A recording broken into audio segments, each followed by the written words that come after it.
Assalamualaikum warahmatullahi wabarakatuh. Selamat pagi. Pada pertemuan kali ini kita akan membahas lanjutan dari materi bilangan pada pertemuan keempat. Pada materi sebelumnya kalian sudah mempelajari operasi-operasi hitung pada bilangan bulat ya, mulai dari penjumlahan, pengurangan, perkalian, pembagian, serta menghitung operasi campuran ya, menghitung operasi campuran. Nah, pada pertemuan kali ini yang akan saya bahas adalah perpangkatan bilangan bulat. Kuadrat atau pangkat 2 suatu bilangan adalah mengalihkan suatu bilangan dengan bilangan itu sendiri. Dengan kata lain, perpangkatan suatu bilangan adalah perkalian berulang dengan bilangan yang sama. Perhatikan contoh perpangkatan berikut. 2 pangkat 1 itu sama dengan 2. 2 pangkat 2 itu sama dengan 2 dikali 2 sama dengan 4. 2 pangkat 2 dibaca 2 kuadrat atau 2 pangkat 2 ya. Kemudian 2 pangkat 3 itu 2 kali 2 kali 2 sama dengan 8. Itu 2 pangkat 3 dibaca 2 pangkat 3 ya. Nah, seperti itu. Kemudian dan seterusnya sampai 2 pangkat n. 2 pangkat n itu artinya 2 dikali 2 dikali 2 dan seterusnya sebanyak n kali. Kalau n-nya ada 10 berarti 2 kali 2 kali 2 sampai 10 kali, seperti itu. 2 pangkat n itu dibaca 2 pangkat n ya. Secara umum untuk sebarang bilangan P dan bilangan bulat positif n berlaku P dikali P pangkat n itu sama dengan P dikali P dikali P dan seterusnya sebanyak n kali,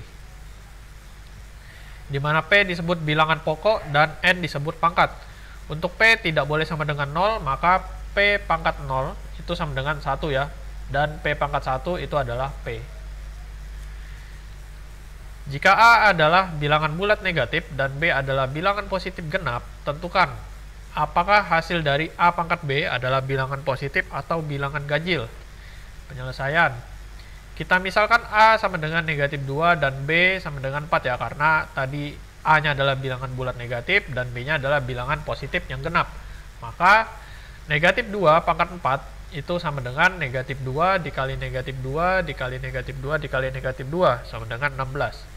Jika A adalah bilangan bulat negatif dan B adalah bilangan positif ganjil, tentukan apakah hasil dari A pangkat B adalah bilangan positif atau bilangan ganjil. Nah, penyelesaiannya, kalau A-nya adalah kesimpulan dari jawaban yang pertama ini, kalau bilangannya A-nya adalah bilangan bulat, kemudian B-nya adalah bilangan positif genap, maka hasilnya adalah bilangan positif ya.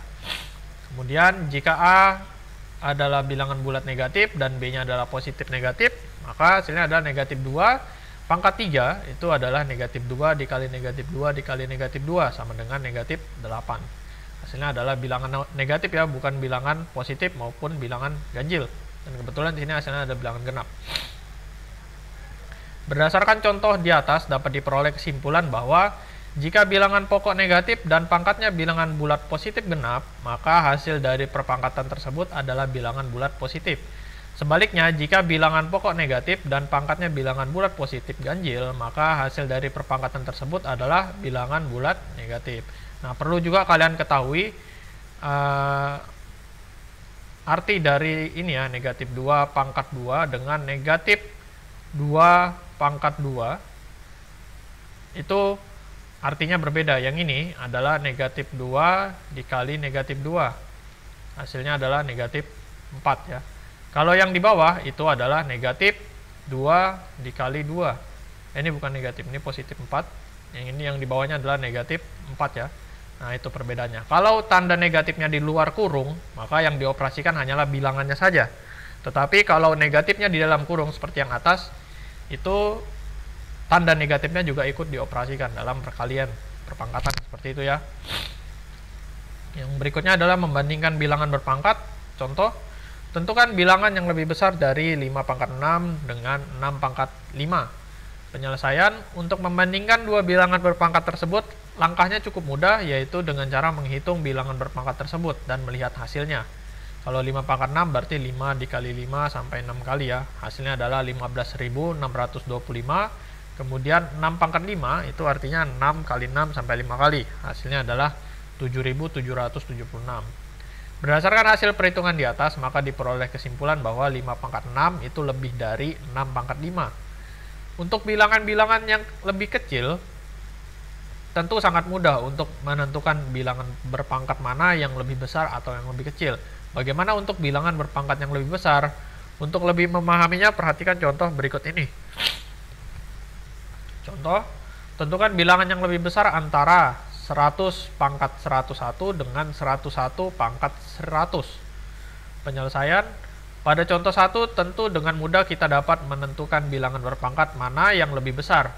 Namun pada contoh 2 tentu kita akan kesulitan menghitungnya karena banyaknya bilangan yang akan dihitung. Untuk menentukan bilangan berpangkat mana yang lebih besar, kita coba buat pola seperti berikut. Perhatikan bahwa bilangan berpangkat pertama yaitu 100 pangkat 101 dan bilangan berpangkat kedua yaitu 101 pangkat 100. Perhatikan bahwa bilangan pokok pertama 100 merupakan hasil dari bilangan pokok kedua dikurangi 1. Begitu pula dengan pangkat pada bilangan pertama atau pangkat bilangan kedua ditambah 1. Kita coba dengan bilangan berpangkat yang lebih kecil untuk membuktikan. 3 pangkat 3 dan 4 pangkat 3. 3 pangkat 3 itu adalah 3 kali 3 kali 3 kali 3 hasilnya 81, kemudian 4 pangkat 3 itu hasilnya adalah 64. Maka kita simpulkan bahwa 3 pangkat 4 lebih dari 4 pangkat 3. Kemudian kita buat pola lagi, kalau 4 pangkat 5 dan 5 pangkat 4. 4 pangkat 5 itu hasilnya adalah 1024 dan 5 pangkat 4 hasilnya adalah 625. Berdasarkan contoh pola yang kita buat di atas, dapat kita simpulkan bahwa 100 pangkat 101 lebih besar dari 101 pangkat 100. Berdasarkan dua contoh di atas, jika A dan B bilangan bulat, kemudian bentuknya A pangkat B dan B pangkat A, maka berlaku A pangkat B lebih dari B pangkat A ya, seperti itu. Ini tugas 2, ini tugas 2 bab 1 ya. Tugas 2 bab 1.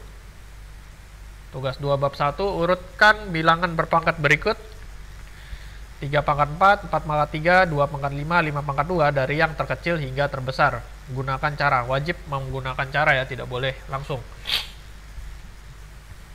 Oke, kemudian masuk ke kelipatan suatu bilangan bulat. Pada saat kalian di sekolah dasar tentu tidak asing dengan kata-kata kelipatan serta faktor dari suatu bilangan. Perlu diingat kembali pengertian dari kelipatan dari suatu bilangan adalah hasil perkalian bilangan itu dengan bilangan asli ya. Jadi kelipatan itu hasil perkalian dari bilangan dengan bilangan asli, suatu bilangan dengan bilangan asli. Contoh, kelipatan 2 berarti kita mulai dari 1 dikali 2, kemudian 2 dikali 2, kemudian 3 dikali 2 dan seterusnya ya, itu yang dinamakan kelipatan. Jadi bilangan aslinya yang mana? Bilangan aslinya yang di depan ini. Ada 1, ada 2, ada 3, kemudian nanti selanjutnya ada 4 dan seterusnya ya. Kemudian bilangan itu apa? Bilangan itu adalah bilangan 2 ya. Kelipatan dari 3 yaitu 3, 6, 9, 12 dan seterusnya. Kelipatan 4 juga sama, 4, 8, 12, 16 dan seterusnya. Perlu diperhatikan bahwa kelipatan suatu bilangan tidak terbatas, akan tetapi di setiap soal yang diberikan biasanya memuat batas dari kelipatan tersebut. Pada slide sebelumnya, kita sudah mengetahui tentang pengertian kelipatan suatu bilangan. Misalnya, kelipatan dari 2 yaitu 2, 4, 6, dan seterusnya. Kemudian kelipatan dari 3 itu 3, 6, 9, 12, dan seterusnya.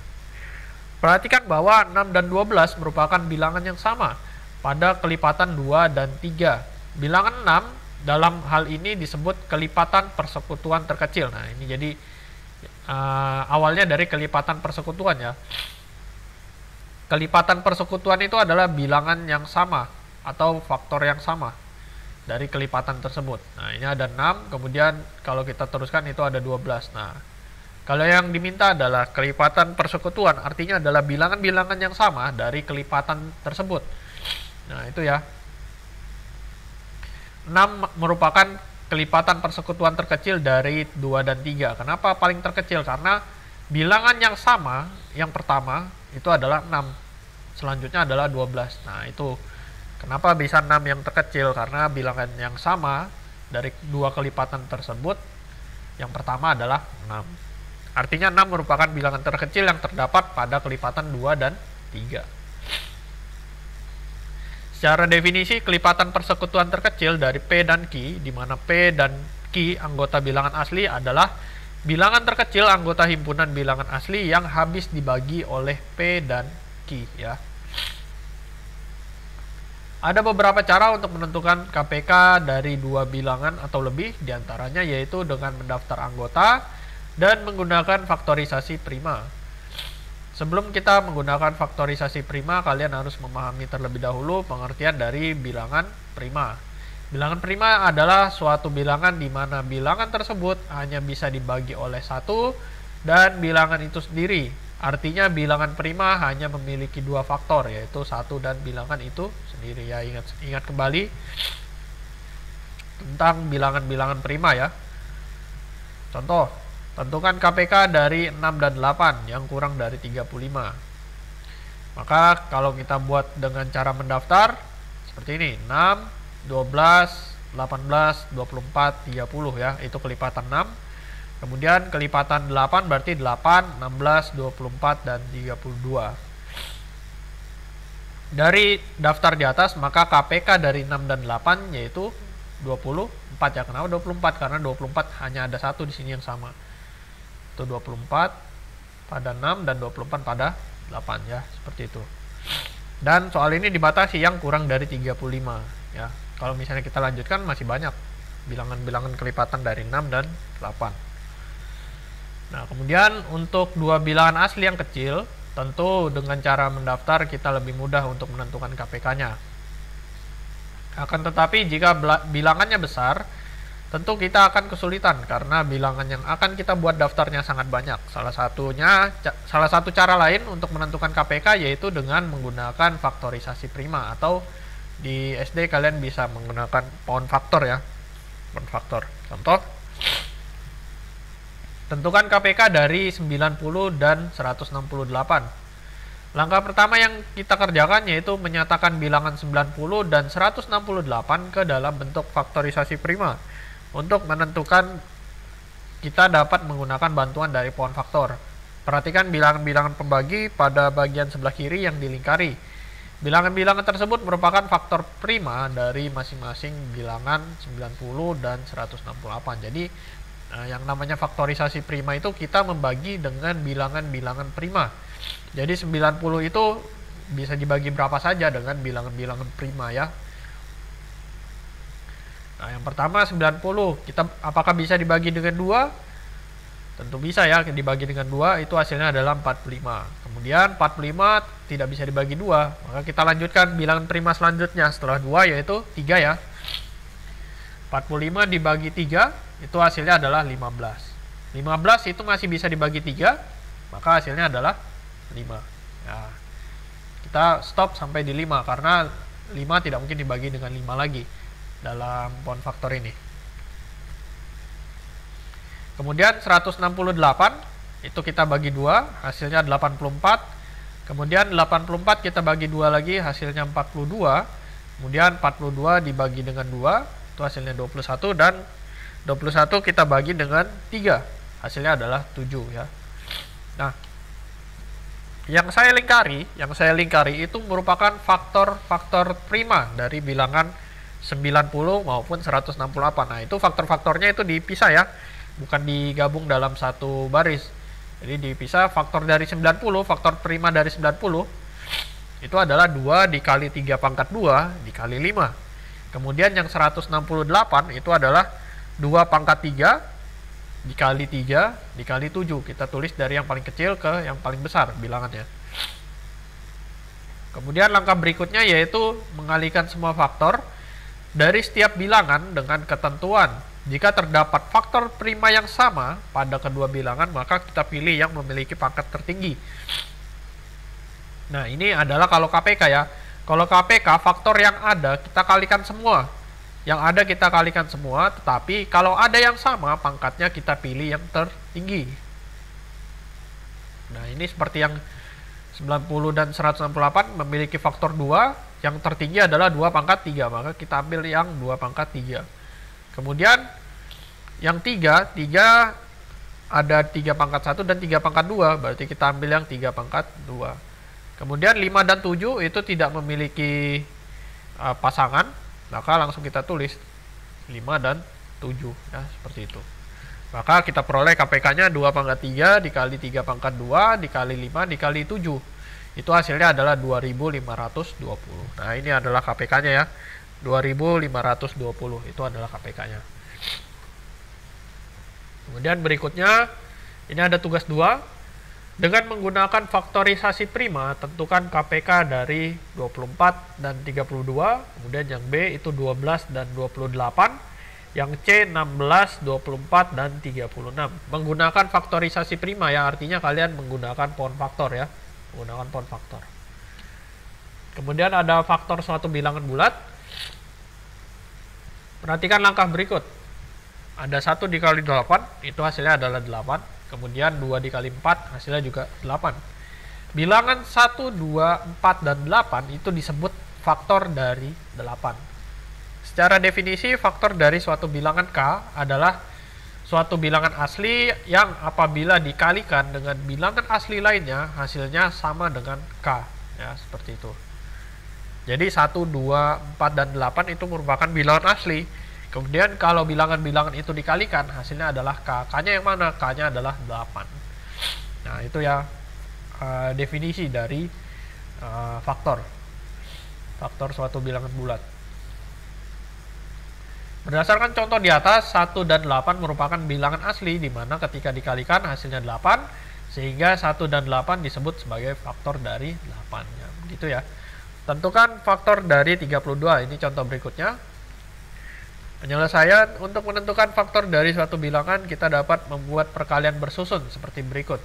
1 dikali 32, kemudian 2 dikali 16, berikutnya ada 4 dikali 8. Nah, berdasarkan perkalian bersusun di atas, maka faktor dari 32 yaitu 1, 2, 16. Ini bukan 16 nih. 16-nya kelebihan. 1, 2, 4, 8, 16, dan 32 ya. Gitu. Jadi ada 6 faktornya. Kemudian ada faktor persekutuan terbesar atau FPB. Pada slide sebelumnya kita sudah memahami pengertian faktor dari suatu bilangan bulat. Misalnya, faktor dari 8 adalah 1, 2, 4, dan 8. Faktor dari 12 itu adalah 1, 2, 3, 4, 6, dan 12. Di antara faktor dari 8 dan 12 terdapat 2 bilangan yang sama, yaitu 2 dan 4. 2 dan 4 disebut sebagai faktor persekutuan dari 8 dan 12. Ini yang saya bilang tadi.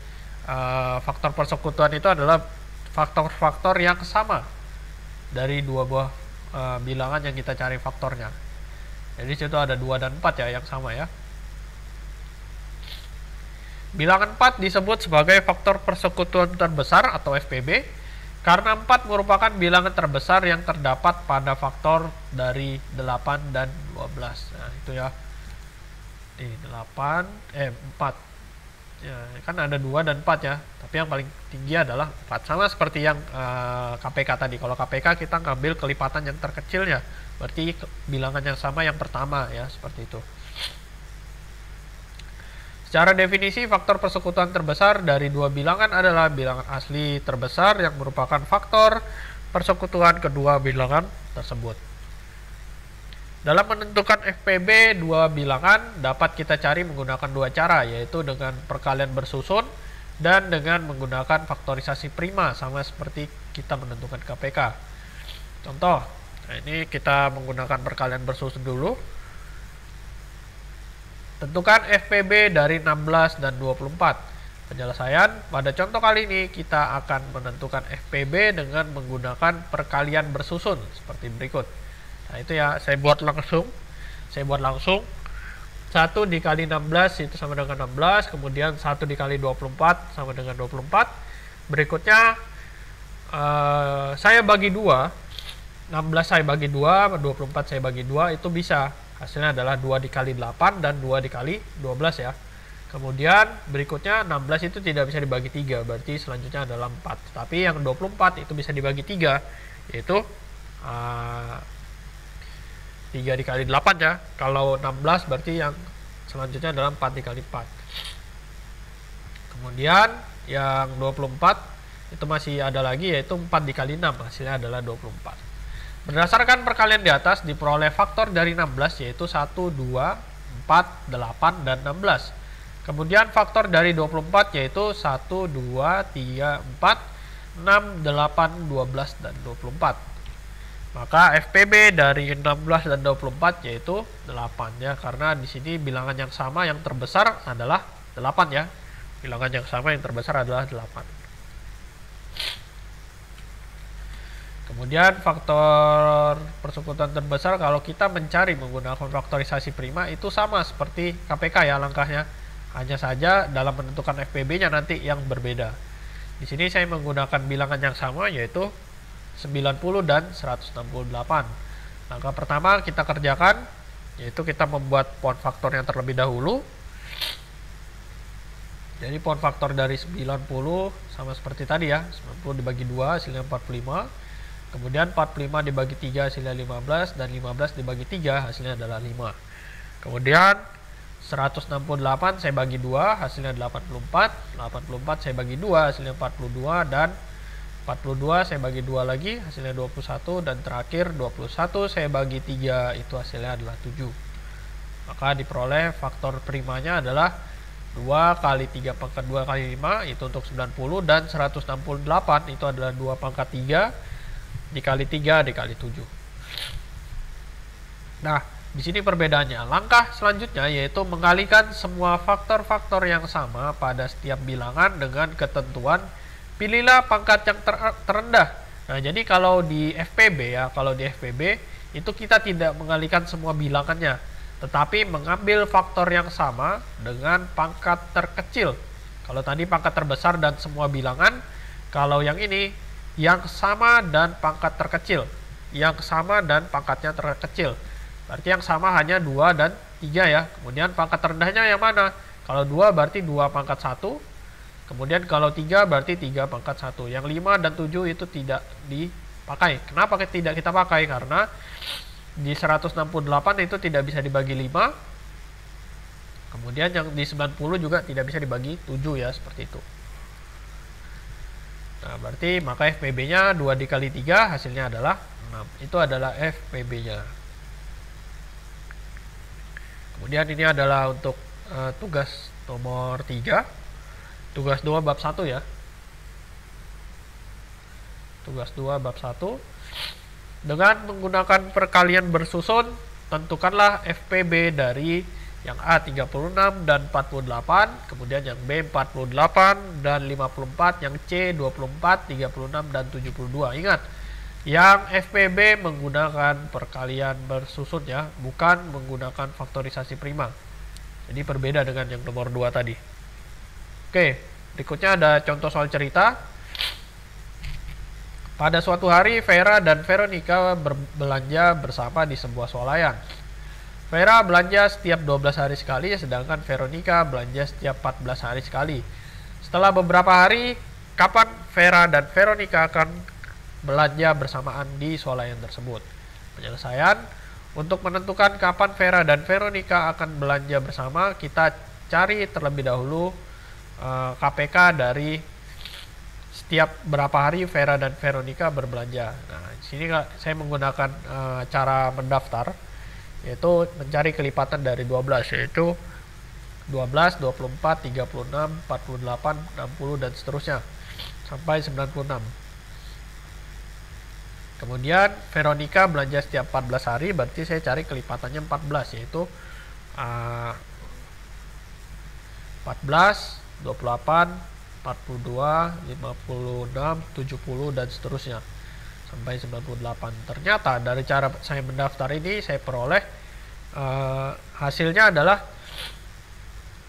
KPK dari 12 dan 14 itu adalah 84. Maka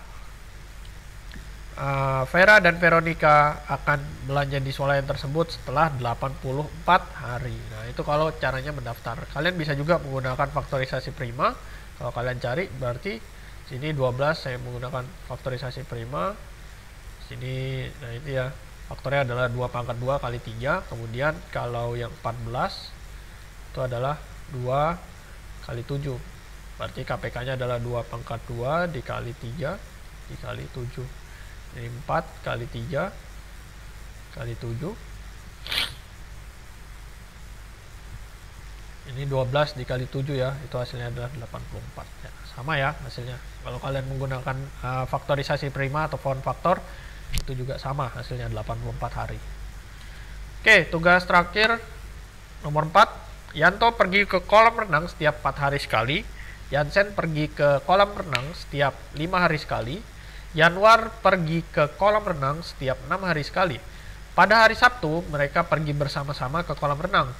Setelah berapa harikah mereka akan pergi ke kolam renang bersama-sama lagi? Hari apakah itu? Kalian mencari berapa hari setelah hari Sabtu mereka berenang, kemudian hari apa itu? Nah, itu ya seperti itu. Oke, untuk pertemuan pada pagi hari ini saya rasa cukup. Jika ada pertanyaan, kalian bisa bertanya di kolom chat. Jangan lupa like dan subscribe-nya. Jika video ini bermanfaat, bisa kalian share. Saya akhiri, terima kasih. Assalamualaikum warahmatullahi wabarakatuh dan selamat pagi.